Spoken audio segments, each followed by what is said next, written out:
Bienvenidos a este espacio de reflexión sobre el lenguaje.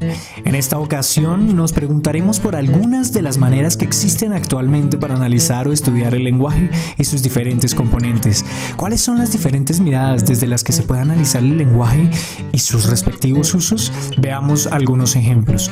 Una primera mirada es desde el estudio del sonido, identificando sus rasgos de producción como el modo de expulsión del aire desde los pulmones, el lugar de articulación de la lengua para producir el sonido y la vibración de las cuerdas vocales, entre otras más. De esto se ha encargado generalmente la fonética y la fonología. Ahora, ¿qué pasa si tomamos la palabra como punto de entrada? En este caso podemos dividirla en su raíz per y en su morfema o, que nos da información tanto del género como del número de la palabra. La morfología se ha encargado en general de estos abordajes. Tomemos un ejemplo diferente. Por ejemplo, la palabra perrear. En este caso seguimos teniendo la misma raíz, pero notamos que el morfema cambió para convertir nuestra palabra en un verbo. Sabemos entonces el tipo de la palabra, el modo, el tiempo, la persona y el número, entre muchos otros datos. Una tercera mirada se podría realizar al preguntarnos, por ejemplo, por el significado de la palabra, como en este caso desde una perspectiva clásica estructuralista. ¿Qué significa la palabra perro?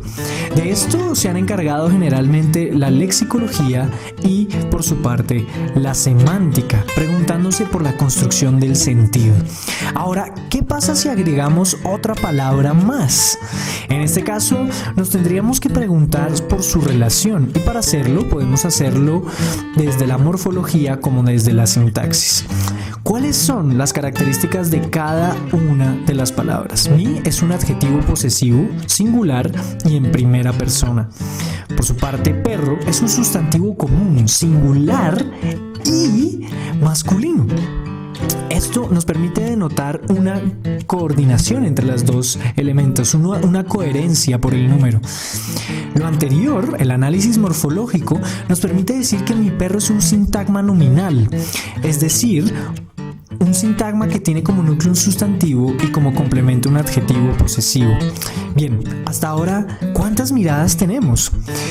Hemos visto que podemos hacerlo desde la fonética, la fonología, la morfología, la lexicología, la semántica y la sintaxis. Pero, ¿qué otras miradas existen? Por ejemplo, ¿qué pasa si sabemos quién produce el enunciado?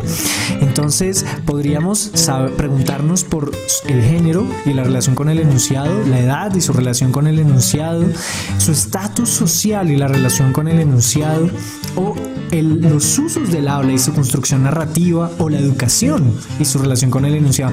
¿Qué pasa si sabemos que esa persona está hablando con alguien? En ese caso nos preguntamos todo lo anterior. Además, ahora nos preguntaremos por la interacción, por la comunicación, por el diálogo y también por la intención comunicativa, así como la construcción del sentido colectivo. Ahora, ¿qué pasa si esa conversación ocurre en un salón de clase?